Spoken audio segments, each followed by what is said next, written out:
Hola mis amigos, ¿cómo están? Espero que todos se encuentren muy bien. Bienvenidos al canal, yo soy Sil y estoy muy contenta de estar nuevamente en contacto con todos ustedes por este medio. Así que desde ya muchísimas gracias por su tiempo y apoyo y les quiero recordar que por favor no se olviden de dejarme su like antes de comenzar a ver este video. Como se los dije, es de muchísima ayuda para mí y para aquellos que no están suscritos los invito a hacerlo. Ahora sí, sin más intro, comencemos con la historia del día de hoy. Sara Miller González Boroa, o Sara Millerey, como se hacía llamar, tenía 32 años. Era una chica trans, única hija de Sandra Borja, quien la tuvo a sus 15 años y desde entonces fueron inseparables. Sandra apoyó a su hija en cada momento. La mujer cuenta que desde pequeña vio que su hija ya tenía formas delicadas y femeninas. Quería tener las uñas largas y pedía que no le cortaran el cabello porque deseaba tenerlo largo. Sandra sabía que ella se sentía una niña. Contó que Sara disfrutaba de cantar y bailar, era una gran creyente en Dios y participaba en el coro de la iglesia. Por otro lado, Sara solía escribir en un cuaderno plegarias a Dios. Aleja de mí, Señor, de mi vida toda maldad, toda mala actitud y toda mala acción en contra mí, y por solo y sobre todo hecho de violencia. Imagínense lo que escribía mi niña, de pronto es la que la insultaban mucho, de la mala acción y toda violencia en contra mía, me dañen o me dejen sin vida. Y si alguna vez me sucede, acompáñame con tu preciosa luz en que más te necesito. Cuando esté triste, consuélame. Cuando sienta dolor, cúrame. Cuando esté dejada por el mal, apártame de eso. Guíame por siempre. De acuerdo a su madre, a los 15 años, asumió su identidad e inició su transición. Sandra intentó persuadirla, no porque no la aceptara o la amara, pero temía al mundo y sus prejuicios, temía por lo que su hija enfrentaría al decidir ser ella misma. Aún así, Sara eligió ser auténtica. Ella se graduó del secundario en 2019, era una persona feliz, muy querida en su comunidad, y de acuerdo con su madre, un ser de luz. Aún así, luego de su transición, tuvo que sufrir la discriminación de aquellos que no respetan las diversidades, el ser señalada, el recibir burlas en las calles. Sandra siempre le pedía que se cuidara, que si la insultaban en la calle, ella se alejara en silencio. Sin embargo, a pesar de todo, el temor de su madre se vería cruelmente concretado el 4 de abril del 2025. Ese día, Sara fue a visitar y saludar a un tío en el barrio Buenos Aires, ubicado en el municipio de Bello, en Antioquia, Colombia. Este barrio era conocido como una zona de venta y consumo de sustancias a merced de organizaciones delictivas. Luego de que Sara se despidiera de su tío, en algún punto de su camino, se cruzó con bestias infrahumanas, quienes a plena luz del día y a la vista de todos descargaron su odio y su intolerancia contra ella. La golpearon brutalmente y no conformes con eso, la torturaron, fracturaron sus brazos y piernas y luego de eso la arrojaron a su suerte a las fuertes corrientes de agua de la quebrada La García, con la clara intención de que no pudiera salir con vida. Sara, sumamente golpeada, se aferró a una ramita para intentar salvar su vida. La terrible escena tenía, aparte de sus victimarios, un amplio repertorio de personas que, lejos de ayudarla, quizás por miedo, indiferencia o inhumanidad, se limitaron a grabar la terrible agonía de un ser humano mientras clamaba y luchaba desesperadamente por su vida. Alguien alrededor de las 3 de la tarde llamó a su madre para contarle la situación. La mujer llegó rápidamente solo para ver la peor escena que una madre podría presenciar: a su hija en medio de la corriente de agua, sumamente lastimada, aferrándose a una ramita. Sandra cuenta que ella le pedía que se agarrara fuerte, que aguantara, y que pensó en más de una vez en lanzarse para ayudarla, pero que las personas le pedían que esperara a los bomberos. Sostuvo que la impotencia de ver a un ser amado en esas circunstancias es algo que la dejará marcada de por vida. Contó que había una multitud de personas que no hacían más que grabar con sus celulares. Hasta que finalmente 2 hombres tuvieron la humanidad de saltar al agua para ayudarla, ya que Sara se había soltado de la ramita y la corriente la estaba llevando. Sandra no conoce la identidad de estos 2 hombres, pero les agradece infinitamente lo que hicieron. En ese mismo momento llegaron los bomberos y terminaron con la labor de rescate. Sara fue trasladada de inmediato al Hospital La María. Allí lamentablemente no fue atendida con la urgencia que meritaba el terrible estado en el que llegó la joven, sino que de acuerdo a su madre realizaron una triage, cuando claramente en su caso había peligro de muerte y no había necesidad de clasificación alguna. Luego de revisarla, los médicos le dijeron a Sandra que la situación era crítica. Además de tener fracturadas las extremidades a causa de los golpes, se habían roto vasos, había sangrado interno y perforación de pulmón. Aún así, como lo había hecho durante toda su corta vida, Sara continuaba luchando hasta que finalmente el 5 de abril perdió la vida a causa de la brutalidad de los golpes y de las 2 horas que pasó dentro del agua contaminada hasta ser rescatada. Este caso quizás podría haber pasado desapercibido como otros similares ocurridos poco tiempo antes, pero el 7 de abril el horror se apoderó de las redes cuando se hicieron virales las imágenes de Sara, donde desde la más terrible crudeza se ve a un ser humano aferrado a una rama luego de haber sido violentada y vulnerada en todas las formas posibles, y no solo en cuanto a violencia física, sino también en la humillación de convertir esa agonía en un espectáculo digno de infrahumanos. Las imágenes son altamente sensibles, al punto que es imposible, al menos para mí, verlas sin censura, y conmocionaron no solo a Colombia, sino al mundo. Y fue a partir de entonces que se comenzó a hablar de Sara Millerey. El presidente de Colombia, Gustavo Prieto, se pronunció al respecto a través de su cuenta de X, pidiendo a las autoridades por el esclarecimiento del hecho. Por otro lado, la alcaldesa de Bello, Lorena González, también se pronunció diciendo, y cito: levanto mi voz como alcaldesa, pero sobre todo como ser humano, para rechazar con total contundencia el asesinato de Sara Millerey, una mujer trans víctima de un acto atroz y cargado de odio.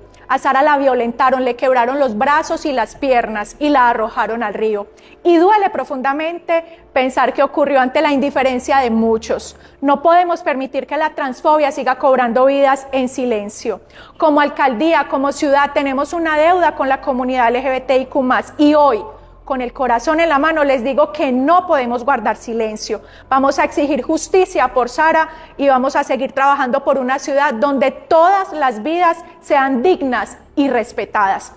La transfobia mata, no más indiferencia y no más silencio. Por otro lado, las autoridades de Antioquia, como las de Bello, ofrecieron un total de 100 millones de pesos colombianos por información que llega a los nefastos seres que cometieron tal atrocidad. Inicialmente, las autoridades investigan el hecho como homicidio agravado, cuando claramente estamos ante un crimen de odio.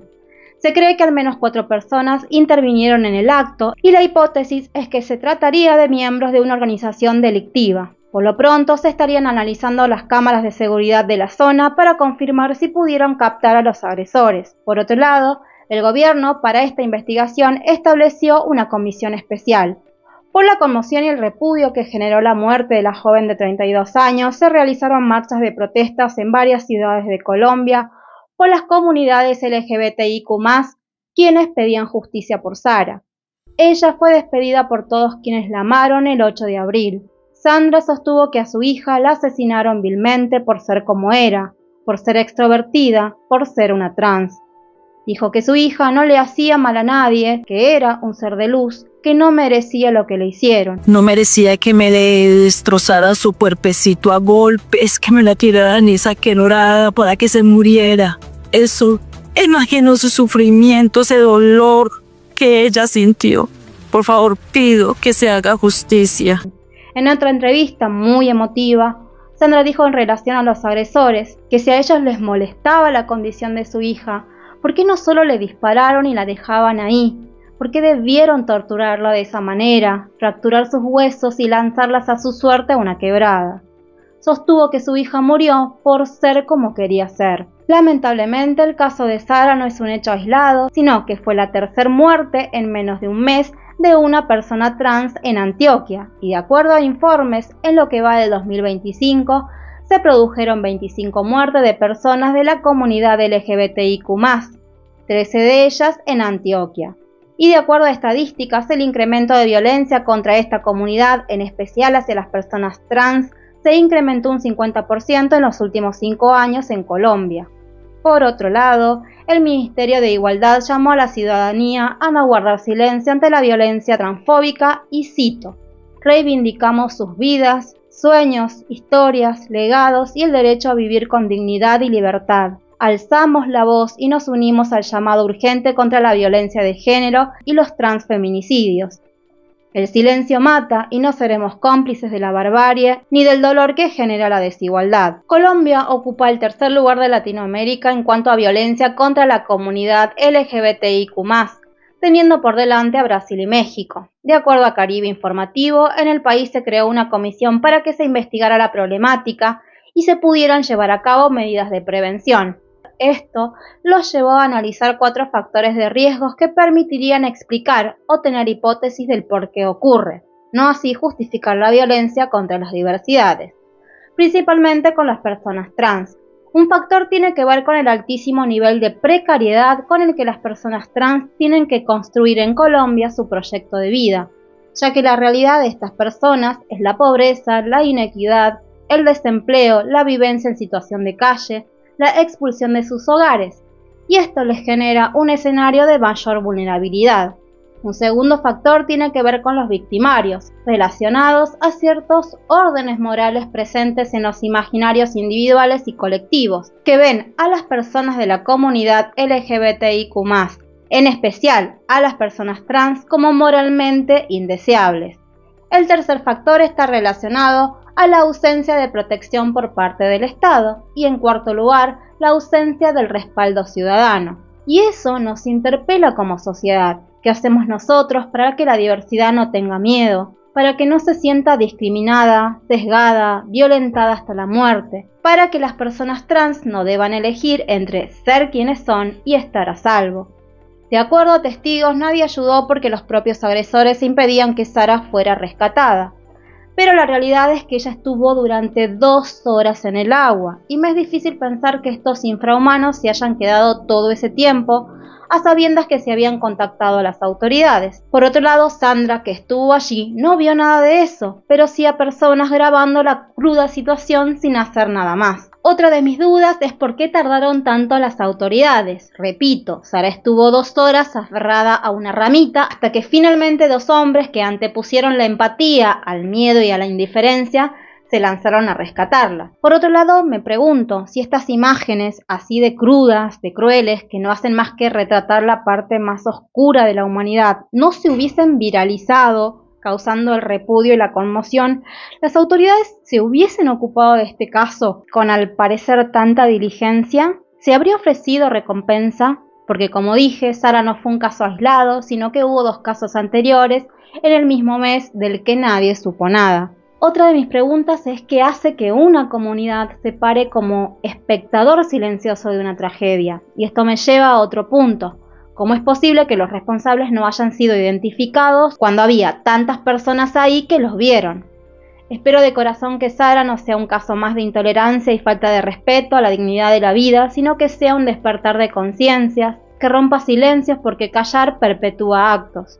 Que sea una muerte que exija respuestas y actos concretos para proteger a los vulnerados. Que la identidad de género no sea una sentencia de muerte, porque a Sara Millerey la mató el odio de aquellos que no aprendieron a tolerar y respetar la libre expresión de las personas. Sara eligió ser auténtica en un mundo que aún debe aprender sobre respeto y empatía. Es necesario respetar el derecho de las personas de habitar su identidad con dignidad, respetar su derecho a existir con plenitud. Necesitamos aprender a ver al otro, ni más ni menos como a otro ser humano como yo, lejos de cualquier clasificación que creamos imaginariamente nos puedan diferenciar. Solo somos seres humanos. Ojalá pronto los responsables de un acto tan infrahumano sean detenidos y paguen por sus actos. Amigos, hasta aquí el caso del día de hoy. Espero sus opiniones en los comentarios. Yo sin faltas los voy a estar leyendo y respondiendo como siempre. Y si se olvidaron, por favor regálenme su like, y aquellas personas que no están suscritas los invito a hacerlo. También me pueden seguir por mis redes sociales, así estamos un poco más en contacto, y además para que estén al tanto de cada vez que yo subo un video, que no siempre YouTube les está informando. Y esto fue todo, gracias por acompañarme, los espero sin falta en un próximo video, se los quiere siempre, chau chau.